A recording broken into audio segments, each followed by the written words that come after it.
BMS academy में आपका स्वागत है। तो वर्डप्रेस में अब आप सक्सेसफुली थीम्स को इंस्टॉल कर चुके हैं। थीम्स को इंस्टॉल करने के बाद अब हम अपने कस्टमाइज़र पर चलते हैं, जहाँ पर हम अपनी थीम्स की, अपनी वेबसाइट की बेसिक एलिमेंट्स को चेंज कर सकते हैं।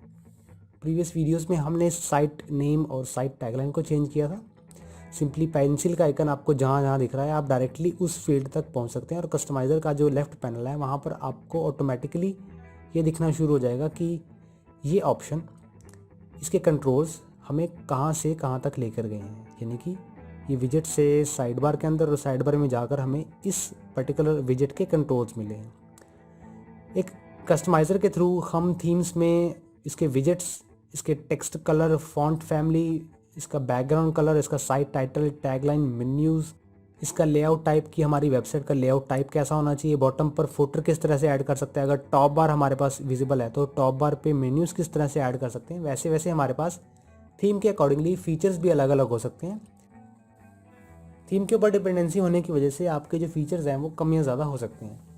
तो मैं बारी बारी से आपको दिखा देता हूँ कि अब की मेरी जो थीम है प्राइमर के नाम से, उसके अंदर हमारे पास किस किस तरह के कंट्रोल्स अवेलेबल हैं। तो इसमें सबसे पहले मेरे पास साइट आइडेंटिटी के नाम से एक फील्ड अवेलेबल है, लोगो के नाम से, जिसमें मैं लोगो को फिलअप कर सकता हूँ। लोगो इसमें डाल सकता हूँ, मैं कोई भी फ़ोटो इसमें सिलेक्ट कर लेता हूँ और स्किप क्रॉपिंग सिंपली डाउन करके स्किप। तो मेरा जो लोगो है वो कुछ इस तरह से दिखता है। थीम के अकॉर्डिंगली ये आपको कुछ अजीब तरीके से प्रेजेंटेशन लग सकता है, लेकिन फुल स्क्रीन में आप उस लोगो को चेकआउट कर सकते हैं। मैं इसे बॉटम में करके क्रॉप इमेज पर क्लिक करता हूँ तो मेरी जो इमेज है वो क्रॉप होकर कुछ इस तरह से दिखेगी, जहाँ पर यहाँ पर मेरा लोगो आना चाहिए। तो इस थीम के अकॉर्डिंगली मेरा ये लोगो अच्छा नहीं लग रहा, मुझे फिट नहीं बैठ रहा, तो मैं इस लोगो को नहीं लगाना चाहता। इवन कि मैं इस थीम को ही चेंज करता हूँ। थीम को चेंज करके मैं इसे 2020 की इस थीम में लाइव प्रीव्यू करता हूँ और एक्टिवेट एंड पब्लिश पर क्लिक करता हूँ। अब मैं साइट आइडेंटिटी के अंदर जब यहाँ लोगो पेस्ट करता हूँ तो मुझे लोगो वाइड कुछ इस तरह से देखने को मिलता है।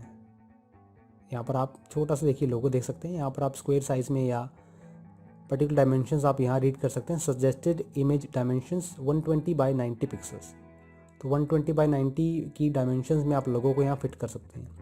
इसके साथ साथ business title, business tagline, retina logo का मतलब यहाँ पर उस लोगो से है जो आप यहाँ करते हैं। नहीं यार, टैगलाइन के बाद मेरे पास रेटिना लोगो का ऑप्शन है, साइट आइकन का ऑप्शन है। साइट आइकन में जब मैं इसे अपने आइकन को अपलोड करता हूँ तो मैं इसे क्लिक करता हूँ और सेलेक्ट करता हूँ तो मेरा जो आइकन है वो कुछ इस तरह से यहाँ डिस्प्ले होगा एज एन ऐप यहाँ पर, और टैब के अंदर कुछ इस तरह से। ये देखिए जहाँ पर आप ये अर्थ का, वेब का आइकन देख रहे हैं, इसकी जगह मेरे पास ये आइकन दिखना शुरू हो जाएगा, ये लोगो दिखना शुरू हो जाएगा। क्रॉप इमेज करता हूँ तो मुझे ये कुछ इस तरह से दिखना शुरू हो जाएगा। तो यहाँ से आप चेंज कर सकते हैं। मैं बैक करता हूँ, इसमें कलर सेटअप कर सकते हैं हम। बैकग्राउंड कलर आपको जो रखना है कस्टमाइज़, आप उसे यहाँ से चेकआउट कर सकते हैं। कुछ इतना इसमें रखता हूँ इसे। आपने बैकग्राउंड कलर सेलेक्ट किया, header and footer background colour अगर आप चेंज करना चाहते हैं तो उसे यहाँ से कर सकते हैं और इसके जो चेंजेस हैं ये लाइव दे सकते हैं। कस्टमाइज़र की ये बहुत ही अच्छी फैसिलिटी है कि हम जिसमें किसी भी तरह का चेंज करते हैं तो उसको हम लाइव देख सकते हैं अपनी स्क्रीन पर। अब मैंने इसमें फुटर भी चेंज किया। अगर आप प्राइमरी कलर को कस्टमाइज़ करना चाहते हैं, प्राइमरी कलर का मतलब मेरे पास इस कलर से, पिंक कलर का ये आप देख रहे हैं, ऐसे यहाँ से आप चेंज अप कर सकते हैं। मैं इसे रेड कर देता हूँ प्रॉपर, तो इस तरह से। अगर मैं इसे ग्रीन करता हूँ तो मुझे ये इस तरह से दिखता है। ये मेरे पास प्राइमरी कलर के ऑप्शन जितने मेरे पास लिंक्स या बटन्स हैं कुछ इस तरह से दिखने शुरू हो जाएंगे मुझे। आपको जो कलर सेटअप लगे आप उसे सेलेक्ट कर सकते हैं। उसके बाद थीम ऑप्शंस। थीम ऑप्शन में शो सर्च इन हेडर, यानी कि ये सर्च बार का आइकन, मैं इसे ऑफ करता हूँ तो सर्च बार का आइकन इनविजिबल हो जाता है। ऑन करने पर दोबारा, और show author bio. Author bio यानी कि ऑथर रिलेटेड कोई बायोग्राफी, कोई टेक्स्ट है तो आप उसे भी चेकआउट कर सकते हैं। फुल टेक्स्ट समरी कैसा होना चाहिए, आर्काइव पेजेस में जो पोस्ट शो होती हैं वो फुल टेक्स्ट की होनी चाहिए या समराइज वे में, आप उसे चेंज कर सकते हैं। ये पोस्ट रिगार्डिंग सभी सेटिंग्स हैं। इसमें थीम अकॉर्डिंग आपको रिकमेंडेशन ये है कि आप उसमें ना ही चेंज करें, ज़्यादा बेटर है। जैसा है वैसा इसमें चलने दें। कवर टेम्पलेट हमारे पास, अगर कोई ऐसा टेम्पलेट जो कि कवर के तौर पर है, यानी कि आपने प्रीवियस वीडियोस में पेज एट्रीब्यूट्स जज किए थे जिसमें full width, Elementor full width. पिछली वीडियोस में आपने पेज एट्रीब्यूट्स को जज किया था जिसमें आपको लैंडिंग पेज, फ्रंट पेज और कवर पेज के तौर पर आपको बताया गया होगा। ये वेबसाइट के कवर टेम्पलेट रिलेटेड सेटिंग्स हैं, और बैकग्राउंड में इमेज लगाना चाहते हैं तो यहाँ से लगा सकते हैं। आप किसी भी तरह की इमेज को सिलेक्ट करें, चूज़ करें, तो आप बैकग्राउंड में कुछ इस तरह से इमेजेस को लगा पाएंगे। इसकी पोजीशनिंग को सेटअप करने के लिए आपको यहाँ से करना होगा। मैं सेंटर में रखता हूँ इसे, और फिट स्क्रीन कुछ इस तरह से पूरी की पूरी स्क्रीन में आपको दिखना शुरू हो जाएगा। तो यहाँ से आप इसमें बैकग्राउंड कलर में फ़ोटोज़ ऐड ऑन कर सकते हैं। मेन्यू सेटअप करना चाहते हैं तो यहाँ से कर सकते हैं। मेन्यू के लिए आपको नया मेन्यू क्रिएट करना होगा। आप नए मेन्यू को कस्टमाइज़र में कुछ इस तरह से मेन्यू सेक्शन में जाकर जब आप क्रिएट मेन्यू के बटन पर क्लिक करते हैं तो आप यहाँ से नया मेन्यू क्रिएट कर सकते हैं। अदरवाइज़ आप डैशबोर्ड सेक्शन में जाकर अपीयरेंस पे होवर करें तो आप मेन्यूज़ ऑप्शन पर जाकर यहाँ से भी मेन्यूज़ को क्रिएट कर सकते हैं। अभी मैंने ये मेन्यू क्रिएट नहीं किया, और मैं इसे mobile menu, social menu, horizontal, expanded, अलग अलग लोकेशन, इस मेन्यू को आप जिस लोकेशन पर देखना चाहते हैं आप उसे चेक मार्क करके मेन्यू को वहाँ शो कर सकते हैं। मैं अभी के लिए इसे बैक करता हूँ, मेन्यू नहीं क्रिएट करता। इसके बाद है विजेट्स आप फुटर में कितनी तरह के विजेट्स ऐड करना चाहते हैं। नंबर ऑफ़ विजेट्स की लिस्ट मेरे पास यहाँ पर है। यहाँ पर आप अलग अलग तरह के विजेट्स का ऐड कर सकते हैं। वीडियो, सर्च आइकन, मैं यहाँ पर सर्च आइकन ऐड करता हूँ। तो मेरे पास रीसेंट कमेंट्स के नीचे ये रीसेंट कमेंट का विजेट है, मैं इसे डिलीट करता हूँ। ये वाला भी मैं डिलीट करता हूँ, और सर्च का आइकन भी। तो मेरे पास ये इस तरह से विजिबल होगा। फोटो 2 के अंदर हमारे पास ये ऑप्शंस अवेलेबल हैं। आर्काइव, कैटेगरीज, मेटा, मैं इन्हें डिलीट करता हूँ और उसमें कैटेगरीज ही रखता हूँ, सिर्फ मेटा को भी डिलीट करता हूँ। तो इस तरह से आप नए नए विजेट्स को यहाँ पर ऐड कर सकते हैं। थीम के अकॉर्डिंगली आपके पास विजेट की जो लोकेशन है वो फुटर के साथ साथ side bar, top bar, left bar, हर तरह के विजेट्स की जो स्पेसिंग है वो अवेलेबल हो सकती है।